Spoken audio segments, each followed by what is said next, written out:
प्रजासने पशुसने लोकसन्न्यभयसने अग्निः प्रजां बहुलां मे करोत्वन्नं पयोरेतो अस्मासुरस्तात् कदलीगर्भसम्भूतं करबोलं तु प्रदीपितम् आराधिकम् अहं कुरुवे पश्य मे वरदो भव।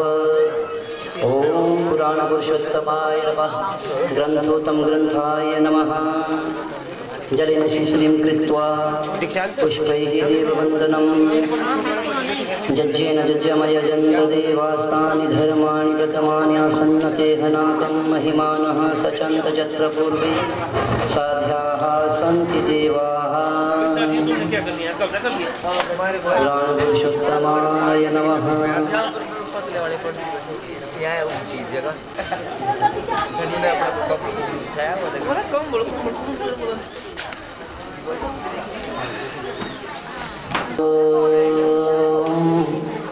नमो भगवते वासुदेवाय।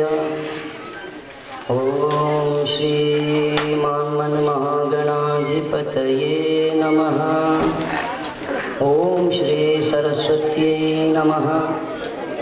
श्री सद्गुरुदेव चरण कमलेभ्यो नमः।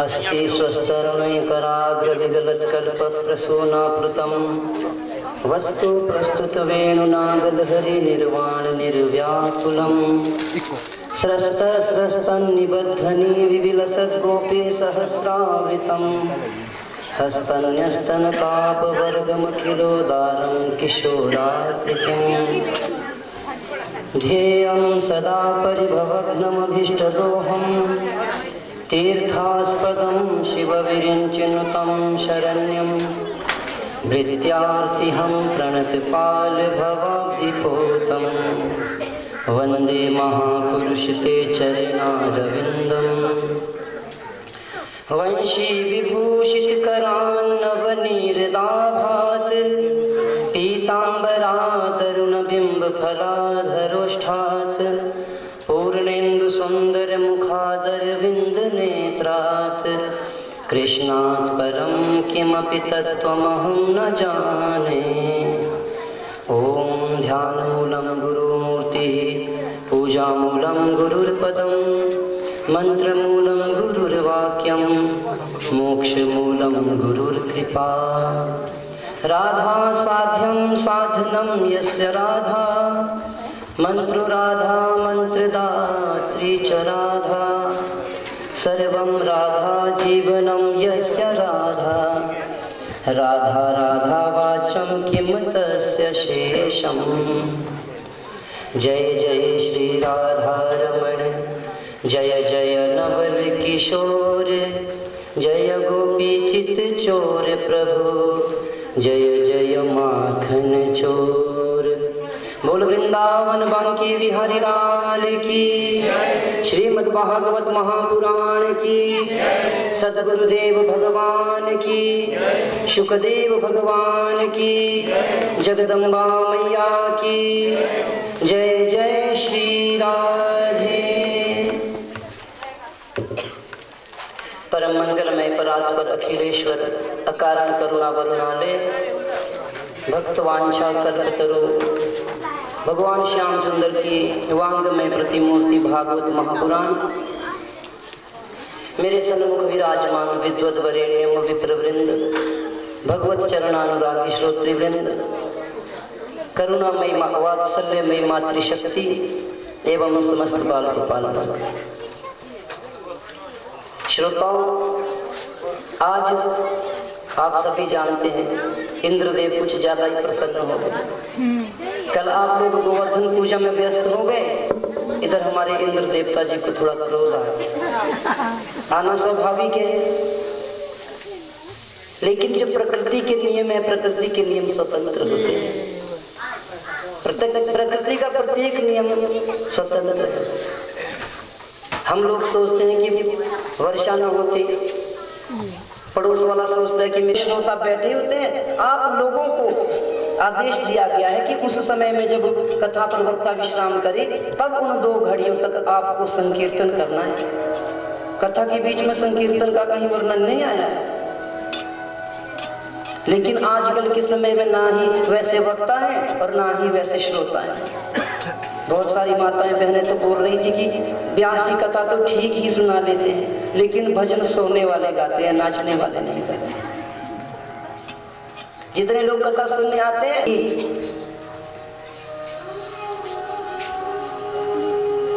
कुछ समय व्यतीत हुआ।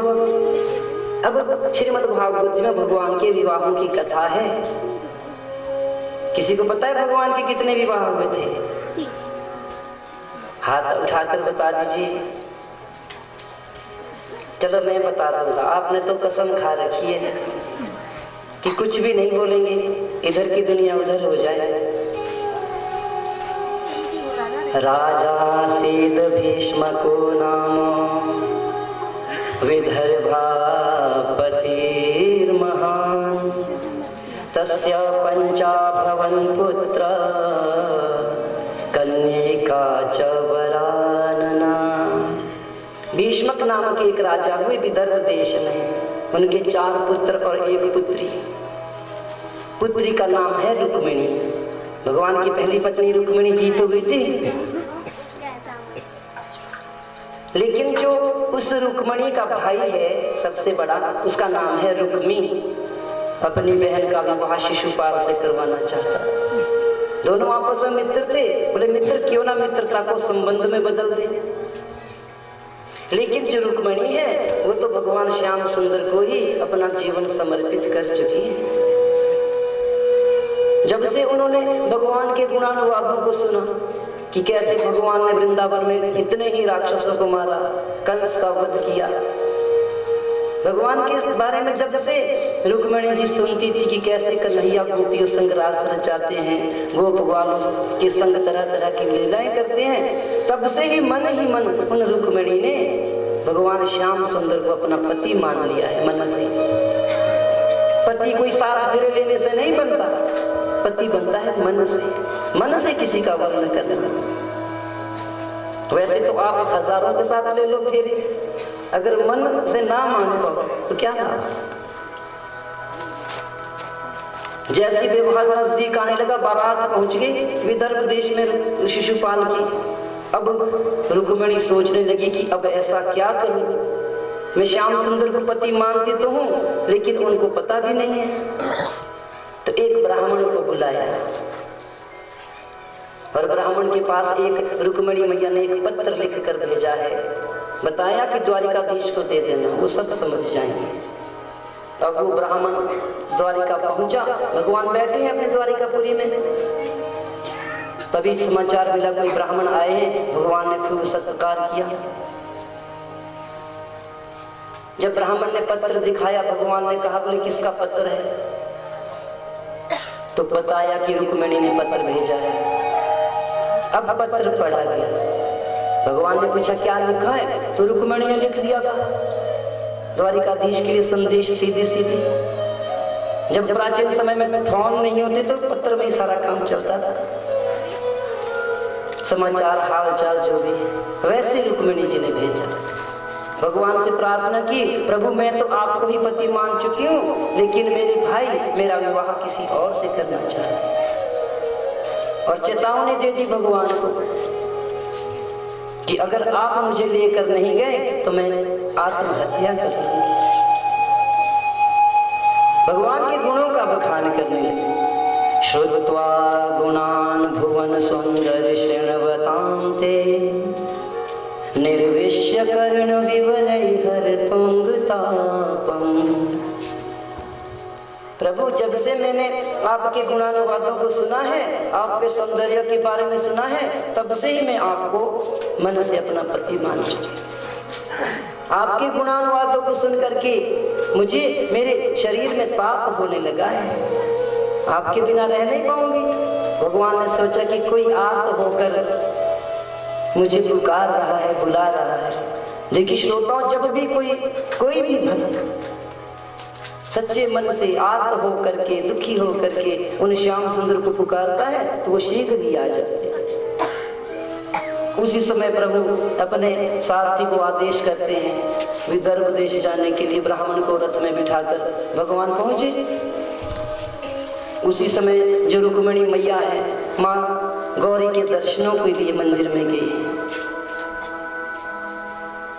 शिशुपाल ने सेना लगा रखी है, जानता था कि वो जो छलिया है वो ग्वाला है, कोई ना कोई गड़बड़ करेगा जरूर। अब प्रभु ने देखा कि बहुत सारी सेना सामने खड़ी है, कैसे जाऊं? तो भगवान ने अपना स्वरूप इतना सुंदर बना दिया कि सभी सैनिक देखते ही रहे, एक दूसरे से बातें करने लगे। बोले कितना सुंदर राजकुमार आ गया है। किसी ने कहा अरे भाई इसका मोर मुकुट तो देखो कितना सुंदर लग रहा है। तभी किसी ने कौस्तुभ मणि को देखा, बोले इसके गले में देखो कौस्तुभ मणि दिखाई दे रही है, कैसे चमक रही है। कोई भगवान के पीताम्बर को देख रहा है, कोई भगवान की आंखों को देख रहा है, सभी मंत्र मुग्ध हो रहे हैं। इसी बीच प्रभु ने देखा कि सभी तो मंत्र मुग्ध है, क्यों ना मैं अपना काम करूं। देखते ही देखते रुक्मिणी जी का हाथ पकड़कर रथ में बिठाकर भागने लगे। अब भगवान के पीछे सेना आने लगी, रुक्मी की युद्ध होने लगा। प्रभु ने सबको हराया युद्ध में और द्वारिका में रुक्मिणी जी को लाया। भगवान का पहला विवाह हुआ। वैसे तो भगवान के 16,108 विवाह बताए गए भागवत में, लेकिन 16,108 में भगवान की 8 प्रमुख पटरानियां हैं, जिसमें सबसे पहले रुक्मिणी, उसके बाद जामवंती, फिर सत्यभामा। कथाएं आपने सुनी है, सब जानते हैं आप। और उसके बाद कालिंदी जो भगवान का चौथा विवाह हुआ। 5वां विवाह मित्र वृंदा के साथ हुआ। 6वां विवाह नग्न जीति के साथ हुआ। 7वां विवाह भद्रा के साथ हुआ और 8वां विवाह लक्ष्मणा के साथ हुआ। ये भगवान की प्रमुख 8 पटरानियां हैं। लेकिन उसके बाद एक भौमासुर नामक का दैत्य था। उसने जितने भी राजाओं को युद्ध में जीता उनकी कन्याओं को बंदी बना देता। 16,100 कन्याएं हो गई। मन ही मन उसने संकल्प लिया है कि जब 20,000 कन्याएं एकत्रित हो जाएं, तब एक ही मंडप में बैठकर उनसे विवाह रचाएगा 20,000 कन्याओं से। 16,100 तो हो गई। भगवान गए, प्रभु ने भौमासुर को मार दिया। सभी कन्याओं को छुड़ाया और सभी कन्याएं रोने लगी। बोले प्रभु अब हम कहाँ जाएं, कहाँ रहें? प्रभु ने कहा कि अपने घर चले जाओ, अपने अपने घर। तो वो कन्याएं तो रोने लगी। बोले प्रभु हमें कौन मानेगा? किसी पर पुरुष के घर में हम इतने वर्ष तक रहे, अब हमें कौन मानेगा घर में? भगवान ने सोचा कि सही बात है, अगर इन्हें कोई घर में नहीं मानेगा इतनी कन्याओं को तो क्या होगा? कन्याएं समाज में घूमती रहेंगी, कैसा कैसा व्यवहार संसार के लोग करेंगे। इसलिए भगवान ने उन सभी कन्याओं को स्वीकार कर लिया, सबके साथ विवाह किया। इस तरह से भगवान के कितने विवाह हो गए? 16,100। बोल द्वारिकाधीश भगवान की। इसके बाद भगवान ने तरह तरह के कार्य किए, अनेकों राक्षसों का उद्धार किया। शिशुपाल, दंत वक्त, शाल, वासुदेव, पौंड्रक, ऐसे ऐसे राक्षस थे। भगवान धर्म की स्थापना करते जा रहे हैं और दुष्टों का संहार भी करते जा रहे हैं। श्रीमद् भागवत जी में भगवान के परम मित्र सुदामा की कथा बताई गई। कृष्णस्यासीद सखा कश्चिन ब्राह्मणो ब्रह्मवित्तमः विरक्त इंद्रियार्थेषु प्रशांतात्मा जितेंद्रियः। भगवान के एक परम मित्र थे जिनका नाम सुदामा था। सुदामा की भागवत जी में बहुत प्रशंसा की गई है। कुछ लोग तो सुदामा जी को दरिद्र भी कह देते हैं कि वो दरिद्र ब्राह्मण थे, लेकिन यहाँ पर शुकदेव जी कह रहे हैं कि जो भगवान के मित्र थे कैसे थे? ब्रह्मवित्तमः, ब्राह्मणों में भी श्रेष्ठ, ब्रह्म का ज्ञानियों में परम श्रेष्ठ, जितेंद्रिय। कभी किसी उनके मन में किसी भी वस्तु के प्रति कभी मोह उत्पन्न नहीं होता था। पत्नी के कहने पर पत्नी ने कहा, बोले स्वामी जिन कृष्ण का तुम नाम लेते हो क्या ये वही है जो द्वारिकाधीश है?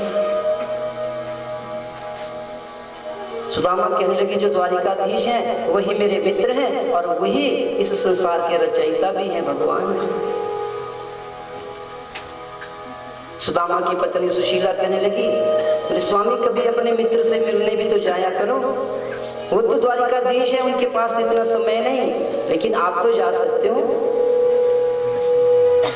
सुदामा कहने लगे मैं जाऊंगा तो कहीं कन्हैया ये ना समझे कि सुदामा गरीब है, कुछ मांगने आया होगा।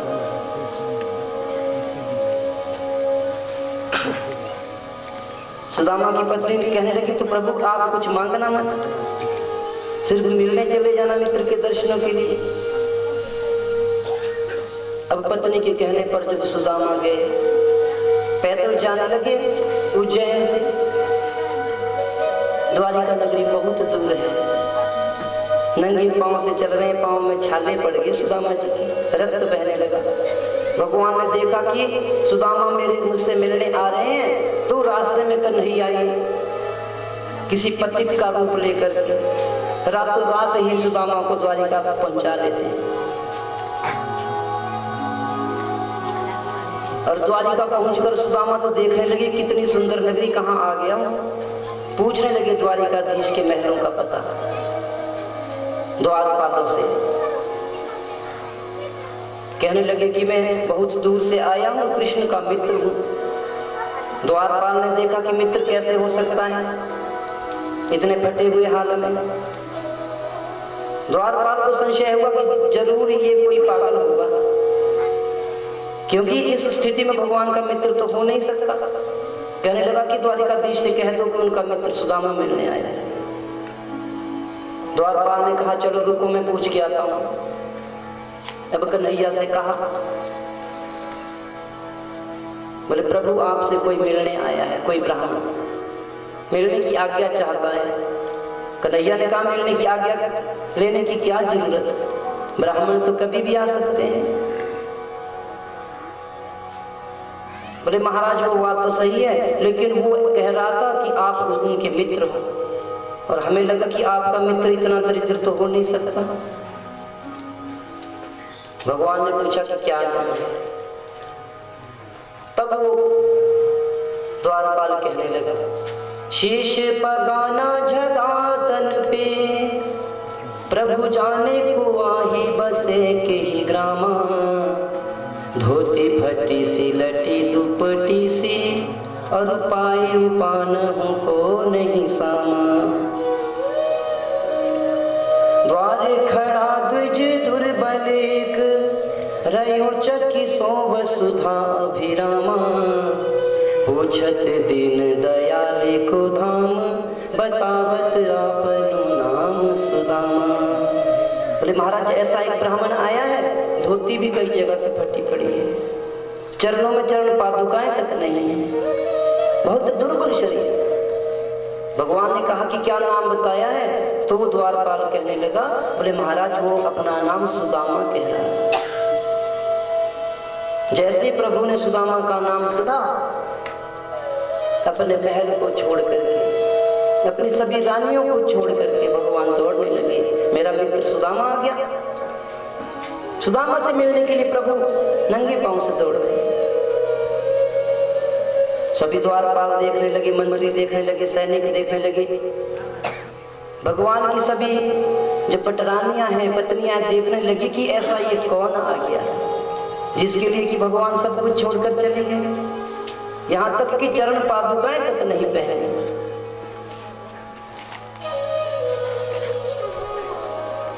सुदामा प्रतीक्षा कर रहे थे, सोचने लगे कि अभी तक द्वारिकाधीश आए नहीं, इसका मतलब वो नहीं मिलना चाहते होंगे, लौट कर जाने लगे। कन्हैया नंगे पांव से दौड़कर जैसे ही द्वार पर पहुंचे, पूछा मेरा मित्र सुदामा कहाँ है। सुदामा थे नहीं, लौटने लग गए। किसी ने बताया द्वारिकाधीश वो लौट चुके हैं, वापिस जा रहे हैं।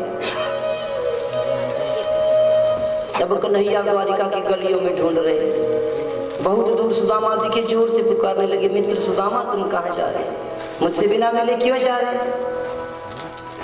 सुदामा ने देखा कि द्वारिकाधीश आए हैं, दोनों मित्र चले। रथ मंगाकर मेरे प्रभु सुदामा को महलों में ले जा रहे हैं। अब जब द्वारिकाधीश की पत्नियां आरती उतार रही सुदामा की, बोले भगवान के कोई विशेष मित्र आए, स्वागत करने लगे और कहते हैं कि भगवान उस ब्राह्मण के चरणों को धोने लगे। जल मंगाया गया चरणों को धोने के लिए। जैसे भगवान ने चरणों पर दृष्टि डाली तो हजारों जगह से रक्त निकल रहा चरणों से। देखिए सुदामा की दीन दशा, करुणा करके करुणा निधि रोए। देखी सुदामा की दीन दशा, करुणा करके करुणा निधि रोए। पानी पर रात को हाथ छुयो नहीं, नैनन के जल सो पग धोए। अपने आंसुओं से याद भगवान सुदामा जी के चरणों को धो रहे। दोनों मित्रों में खूब बातें हुई। देखो मित्रता में कभी धन बीच में नहीं लाना चाहिए कि आप किसी को मित्र बनाना चाहो तो ये देख लो महाराज मित्र तो धनवान ही होना चाहिए। मित्रता में गरीबी अमीरी का कोई स्थान नहीं। मित्रता में तो केवल विचार मिलने चाहिए। लेकिन हम क्या देखते हैं, किसी की गाड़ी दिख गई, महाराज बहुत बड़ी काले शीशे वाली गाड़ी मिल रही है तो वहीं पे बन गए मित्र। बोले हम आपको मित्र बनाना चाहते हैं। फेसबुक पे कोई दिख गया तो उसी समय फ्रेंड बना लेंगे। मित्रता को बहुत तोल के मित्रता करनी चाहिए जीवन में, जैसे कृष्ण और सुदामा जी की है, जहां पर धन वैभव के लिए कोई स्थान नहीं, मित्र केवल मित्र है। दोनों में खूब बातें हुई। कुछ समय तक सुदामा जी रहे। भगवान ने खूब सेवा की। पूछा मित्र तुम क्यों आ गए, कुछ तुम्हारी इच्छा हो मांगने की? बोले प्रभु मुझे आपके दर्शन हो गए, क्या मांगना?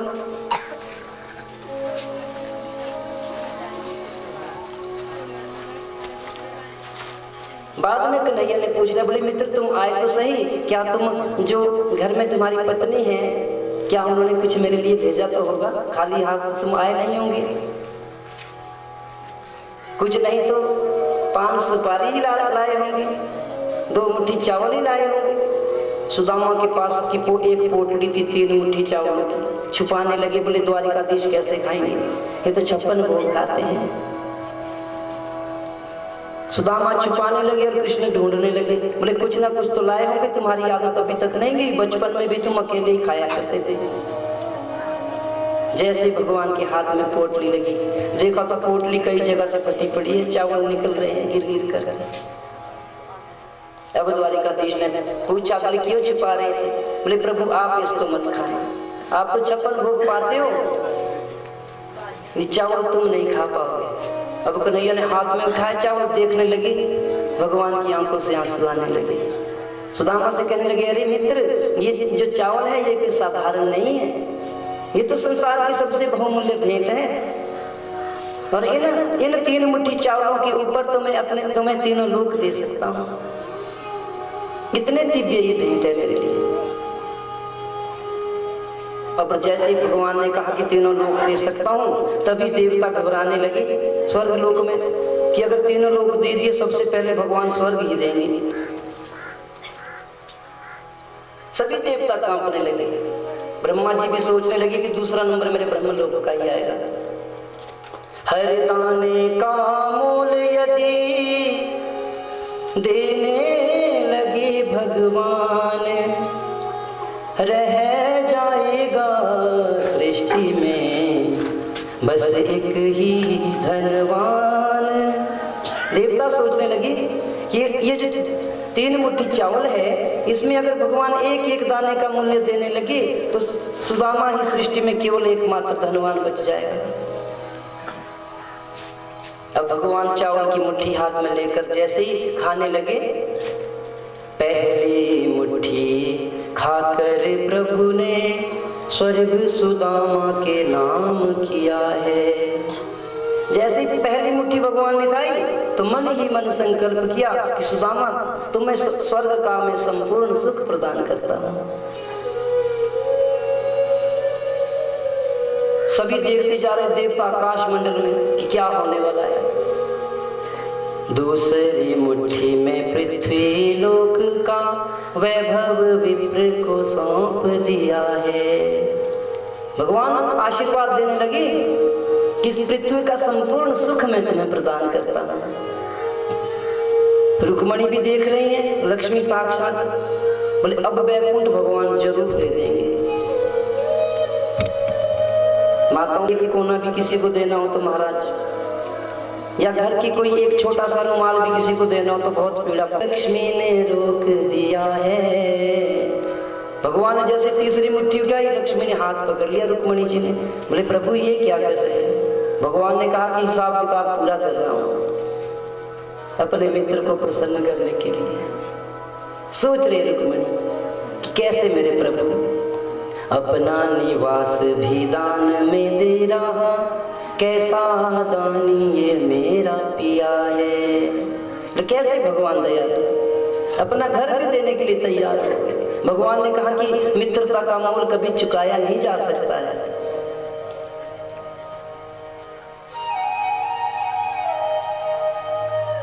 सुदामा भगवान से आज्ञा पाकर वापस आए और रास्ते में आए मन ही मन सोचने लगे कि मैं भगवान से मिला तो जरूर, भगवान के दर्शनों से खूब आनंद प्राप्त हुआ जरूर, लेकिन ये अच्छा हुआ कि भगवान ने मुझे कुछ दिया नहीं, क्योंकि भगवान ने कुछ दिया ही नहीं। मन ही मन तो बहुत कुछ दे दिया, लेकिन सुदामा के पास कोई संपत्ति नहीं थी। जय श्री कृष्णा इस मंत्र का जाप करते हुए सुदामा रास्ते में यही सोचते रहे कि द्वारिका वैभव मैंने देखा जरूर, लेकिन किसी वस्तु पर मुझे मोह नहीं हुआ। ये सबसे अच्छी बात है। और ना ही भगवान ने कोई प्रलोभन दिया, क्योंकि मनुष्य का क्या होता है, जब उसे संसार में कोई भी बहुमूल्य वस्तु दिखी तो उसका चारों तरफ देखने लगे, महल ही महल दिखाई देने लगे। सोच रहे हैं यहाँ मेरी कुटिया होगी। किसी से पूछ ले भैया यहाँ पर सुदामा कोई ब्राह्मण रहते थे, उनकी कुटिया कहाँ है? किसी ने दिखा दिया महल, बोले महाराज ये उन्हीं का घर है। नहीं वो तो घास की कुटिया, ढकी हुई कुटिया में रहते हैं। बोले नहीं महाराज उनका घर यही है, उनका महल यही है। सुदामा ने सोचा मैं गलत जगह में आया हुआ हूँ, कोई राजा होगा सुदामा नाम का, उसका महल दिखा रहा है। महल के आगे से घूम रहे थे अपनी पत्नी, उसकी पत्नी घूम रही है महल में सुशीला, सुंदर सुंदर वस्त्र अलंकार आभूषण पहन करके। तभी सुशीला की दृष्टि पड़ी कि मेरे स्वामी आए हैं, पुकारने लगी स्वामी आ जाओ यही हमारा घर है। पहले तो सुदामा जी पहचान नहीं पा रहे सुशीला को भी। जब सुशीला ने बताया कि उन श्याम सुंदर ने हम पर इतनी कृपा कर दी, क्योंकि रात ही रात में मेरे प्रभु ने विश्वकर्मा को बुला करके सुंदर सुदामा के नगर में बहुत सुंदर महल बना दिया। सुदामा कहने लगे देखो देवी इन महलों में तुम ही रहना, मैं तो भगवान की भक्ति करने के लिए जा रहा हूँ वन में। तभी श्याम सुंदर प्रकट होकर आए। सुदामा से कहा कि महल में रहो, यही मेरा भजन करो। ऐसे भगवान कृपा करते हैं। बोल द्वारिकाधीश भगवान की। श्रोताओं समय का भी बहुत ज्यादा अभाव है, इसलिए मुझे आदेश प्राप्त हुआ है कि संक्षिप्त में कथा सुनाऊं। सभी ब्राह्मण लोगों को घर जाने के बहुत दूर दूर जाना है। सब पहले मुझे कहा है कि ज्यादा मत बोलना, तो इसलिए मैं थोड़ा थोड़ा सुना रहा हूँ। चलो कभी अधिक समय होगा तो विस्तार पूर्वक सुना दूंगा। ऐसे भगवान ने तरह तरह की लीलाएं की। इसके बाद सुखदेव महाराज राजा परीक्षित से बता रहे हैं कि भगवान ने धर्म की स्थापना की। कौरवों और पांडवों के बीच में जब युद्ध हुआ, कौरव शरीर मारे गए, और अब धीरे धीरे वो समय आने लगा जब भगवान है द्वारिका में। भगवान का बहुत बड़ा परिवार है। 16,108 पत्नियों में भगवान की प्रत्येक पत्नी से 10-10 पुत्र हुए। कितने? और एक कन्या हुई। इतनी भगवान की संतानें बताई गई भागवत जी में।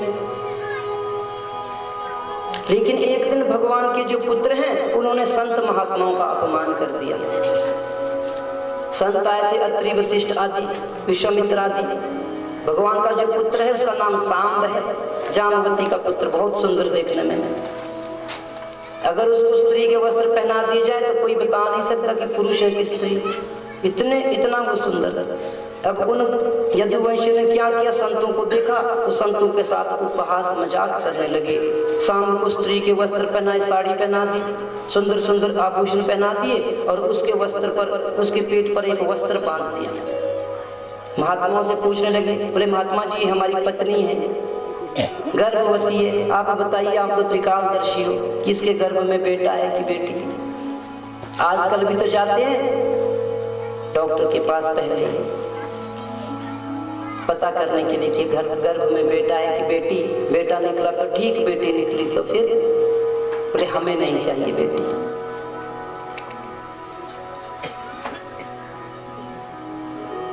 वैसा ही उन्होंने भी किया, क्योंकि ब्राह्मण भी तो, जो दिव्य ब्राह्मण थे वो त्रिकालदर्शी थे, सब जानते थे। उन्होंने देखा कि यदुवंशी दुष्ट हो गए, श्राप दिया, बोले इसके गर्भ से एक शूल पैदा होगा जो तुम सभी यदुवंशियों का नाश कर देगा।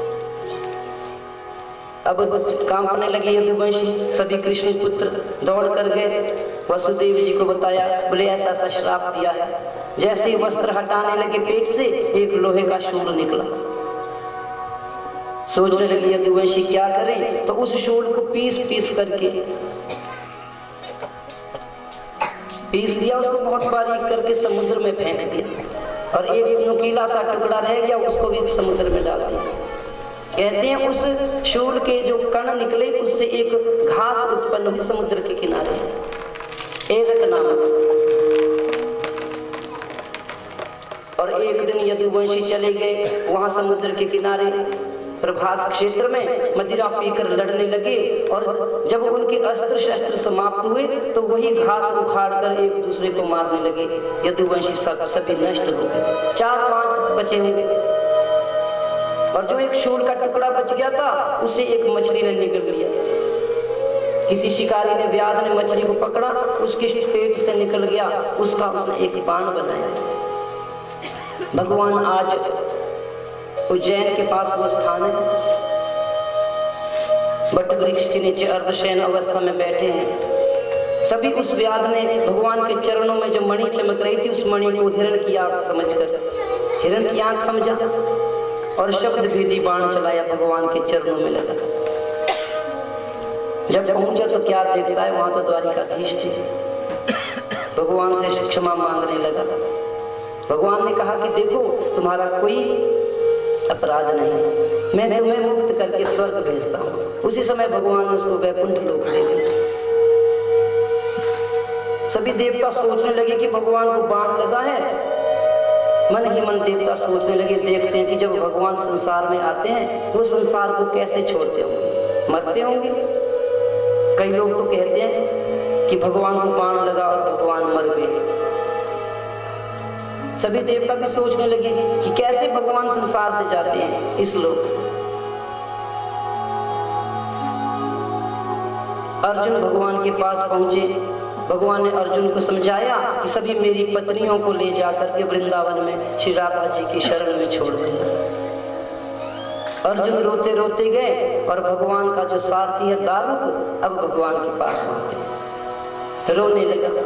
भगवान ने कहा कि तुम जाओ, सभी द्वारिका वासियों से कहना कि 7 दिन के बाद द्वारिका डूब जाएगी, इसलिए द्वारिका से सभी निकल जाए।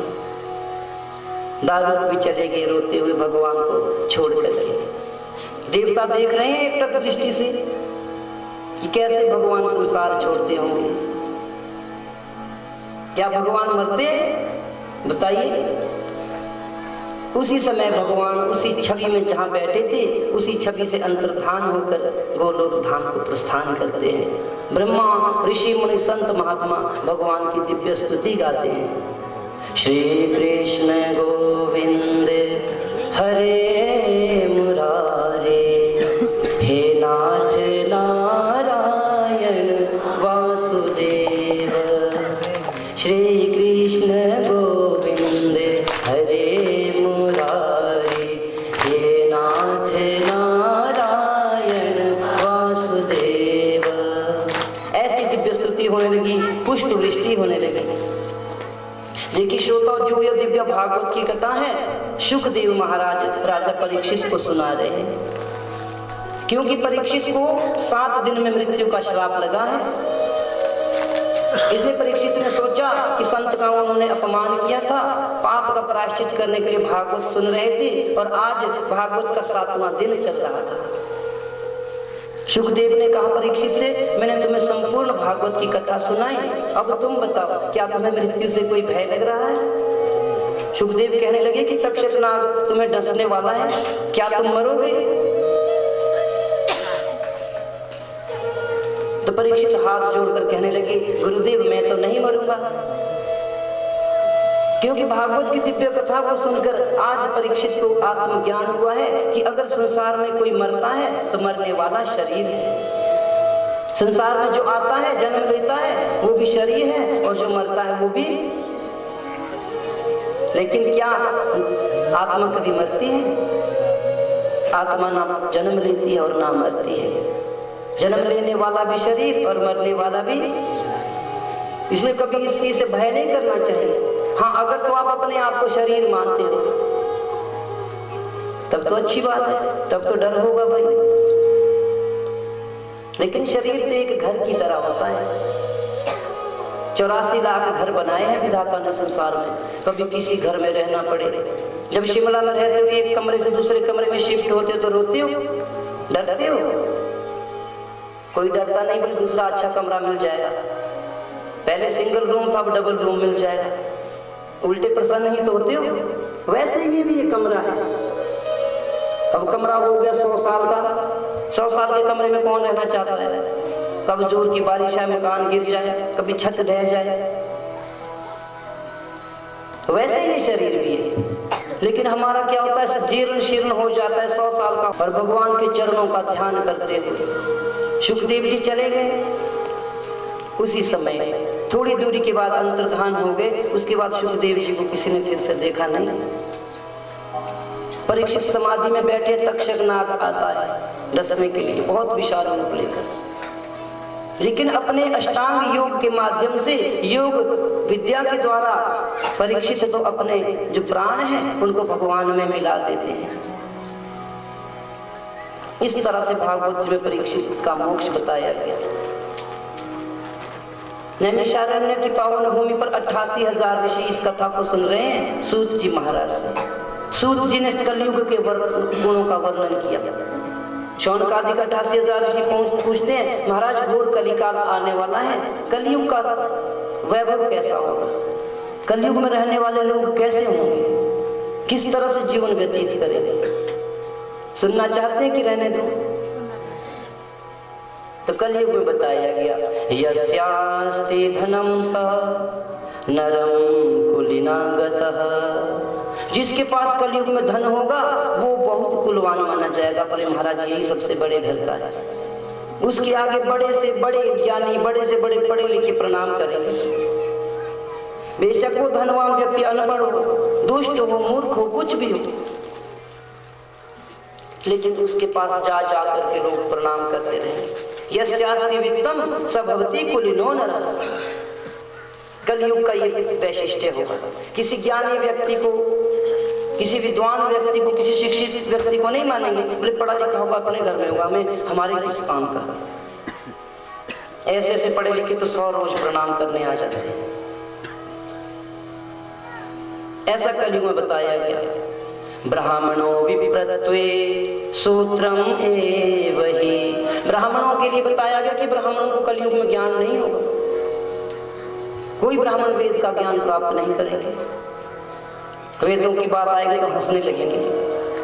और जब बात आएगी ब्राह्मण को अगर पहचानना होगा तो केवल उसके जनेऊ मात्र से, ये दिखाने के लिए जब कहीं लगेगी बात, कोई कहेगा कि तुम कौन हो, तब वो बताएगा कि देखो मेरा जनेऊ देखो, मैं तो ब्राह्मण हूं। अगर शास्त्र की चर्चा करनी हो तो उसे यही पता नहीं कि शास्त्र कितने हैं। ब्राह्मणों विप्रत्वे सूत्रम एव हि। चारों वर्णों के बारे में बताया गया कि चारों वर्ण कैसे होंगे कलयुग में। क्षत्रियों के बारे में बताया गया कि क्षत्रियों में बल नहीं रह जाएगा। कहीं गौ और ब्राह्मण पर अपराध हो रहा होगा तो किनारे से निकल जाएंगे, बोले हम क्यों बचाएं।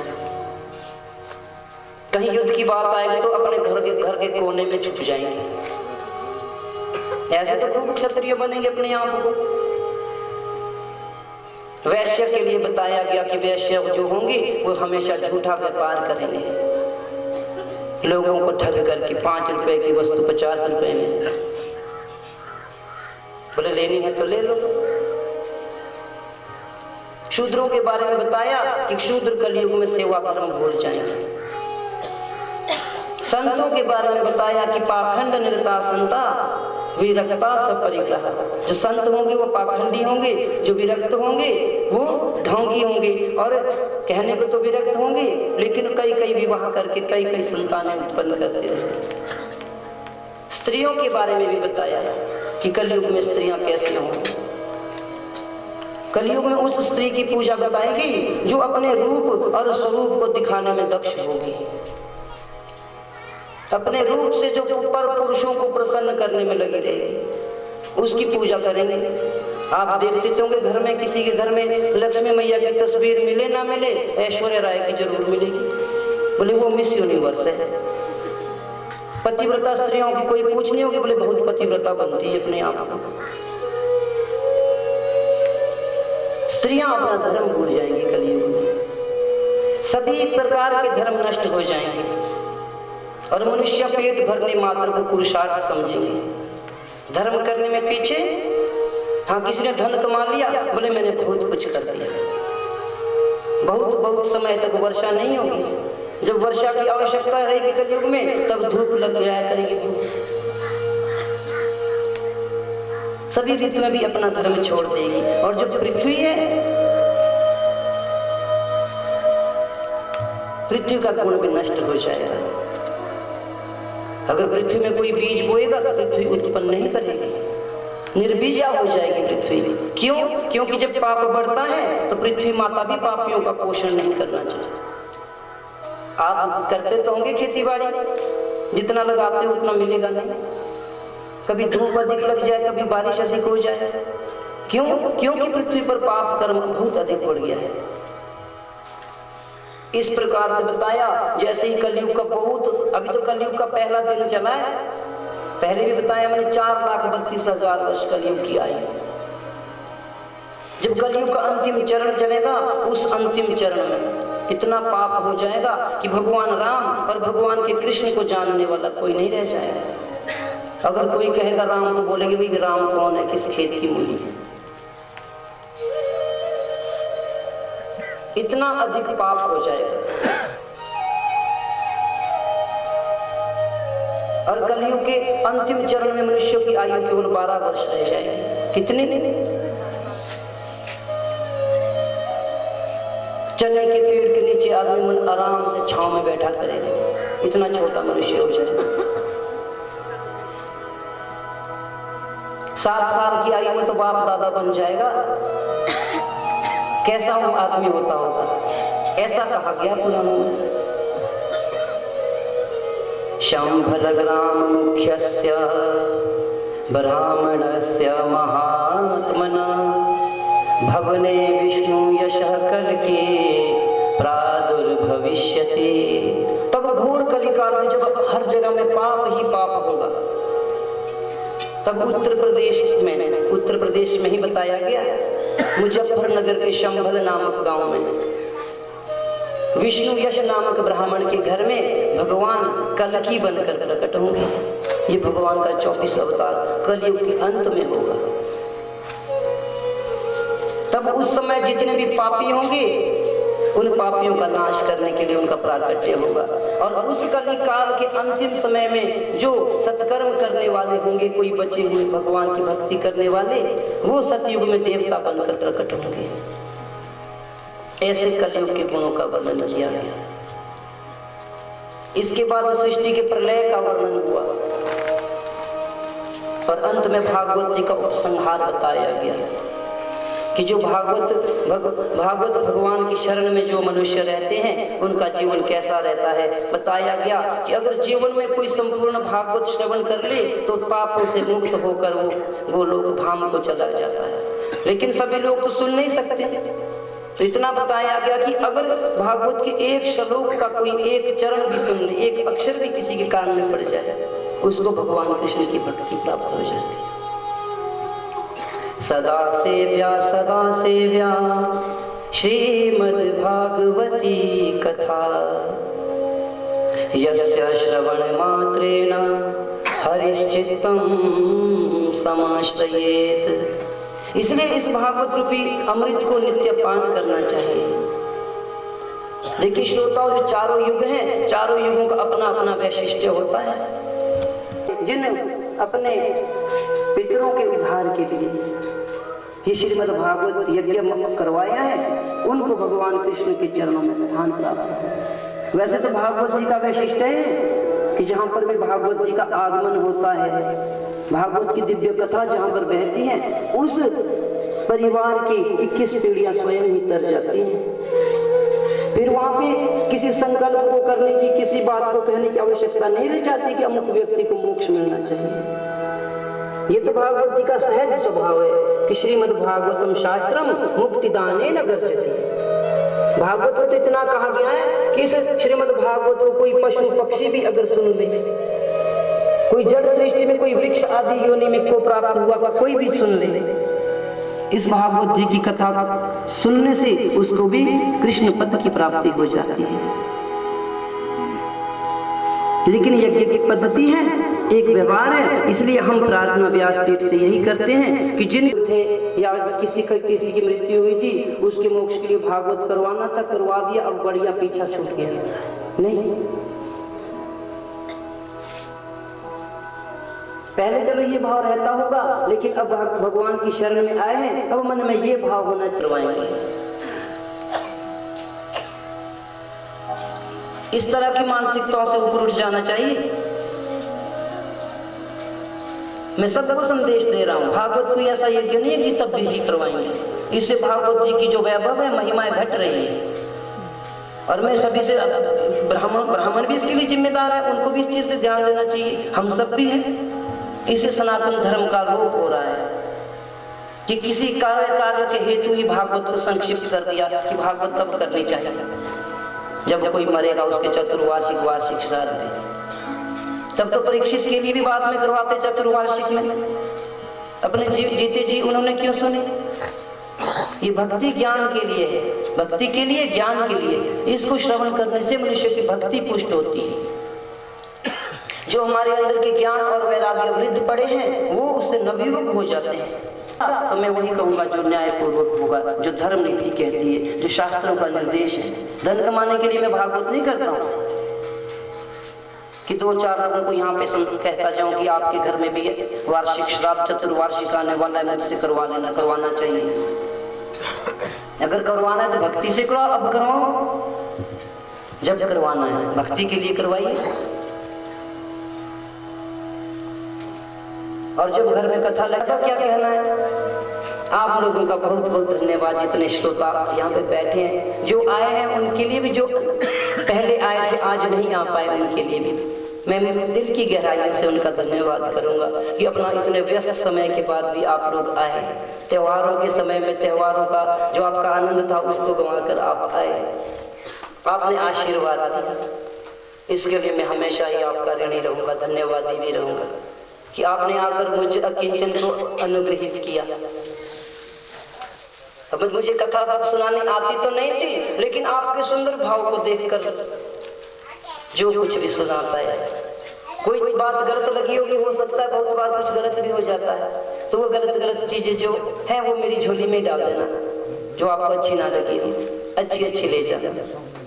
इन्हीं शब्दों के साथ भगवान श्याम सुंदर के चरणों में कोटि कोटि नमन करते हुए, यहाँ पे स्थानीय देवताओं को प्रणाम करते हुए, माँ जगदम्बा को प्रणाम करते हुए और आप सभी भक्तों को प्रणाम करते हुए आज की कथा को यहीं पर विश्राम देते।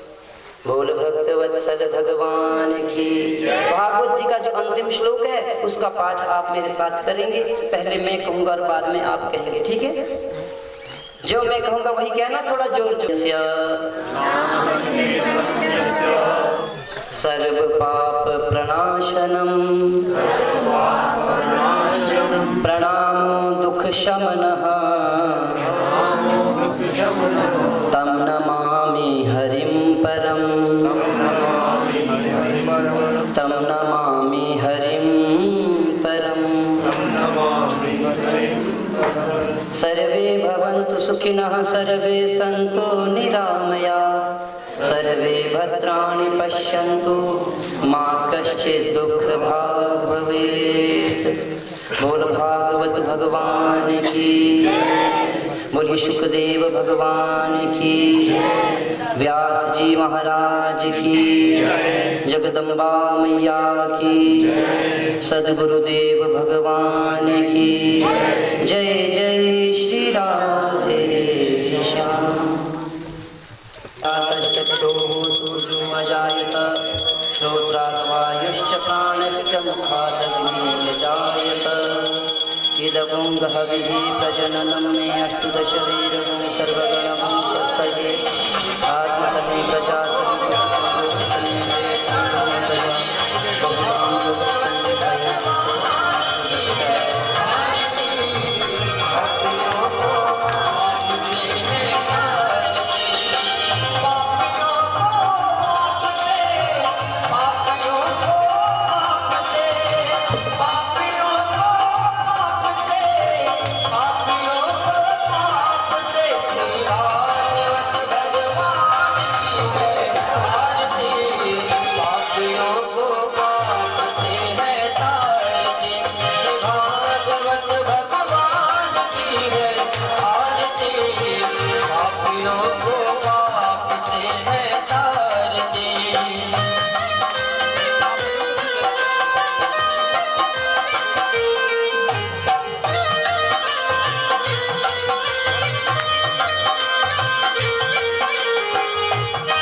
सरकार की जय, सांचे दरबार की जय, अवतारण हार की जय, बोलो लखदा तार की जय।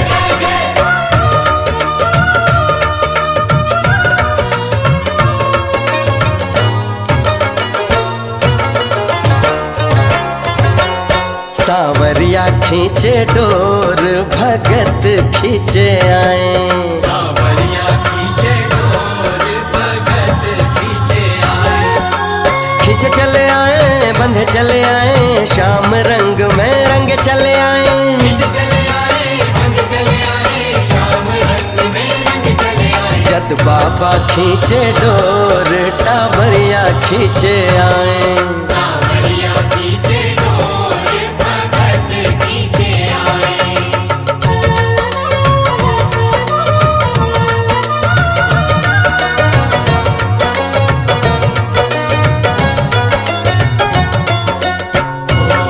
ओम शाम रूपाय नमः, ओम शाम रूपाय नमः।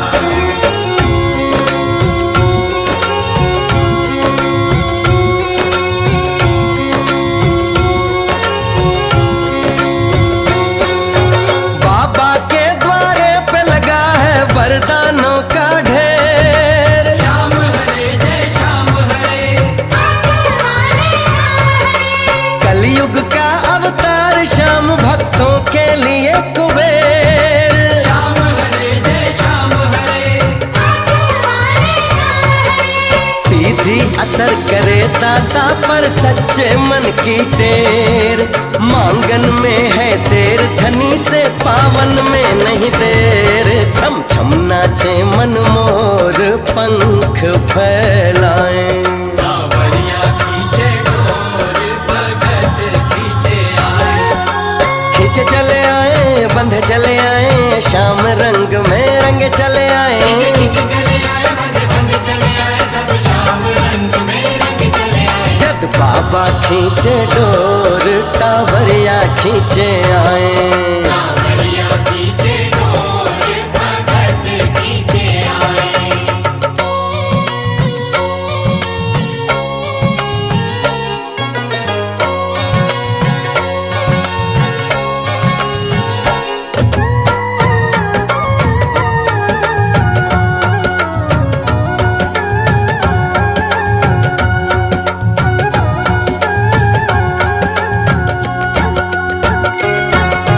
भक्त जनों से भरा खचा खच खाटू श्याम का मेला, श्याम हरे जय श्याम हरे,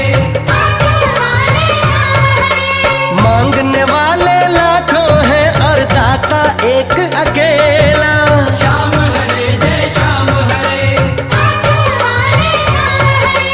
फागुन महीने में भक्तों ने भाग श्याम से खेला, नाम रूप गुण श्याम से लाया,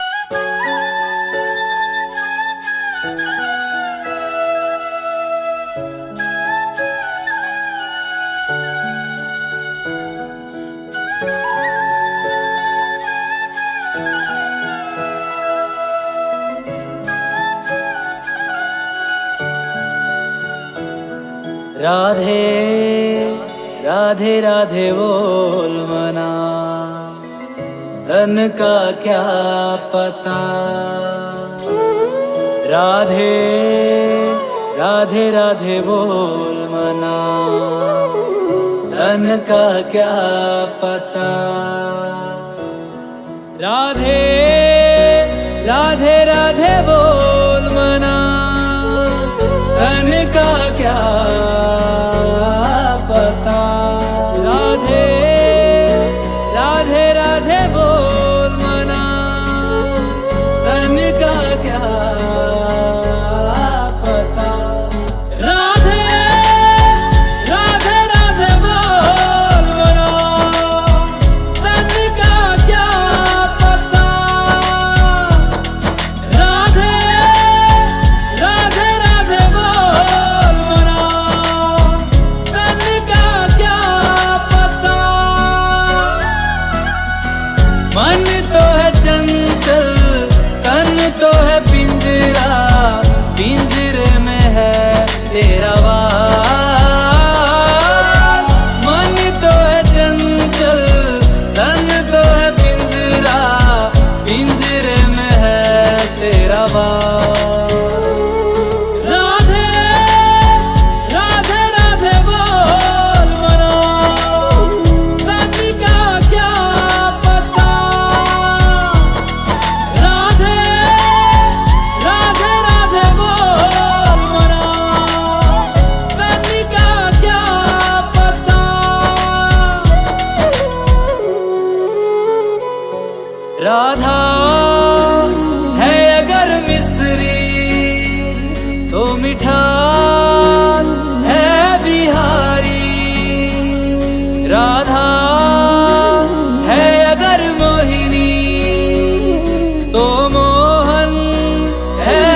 एक चकोरी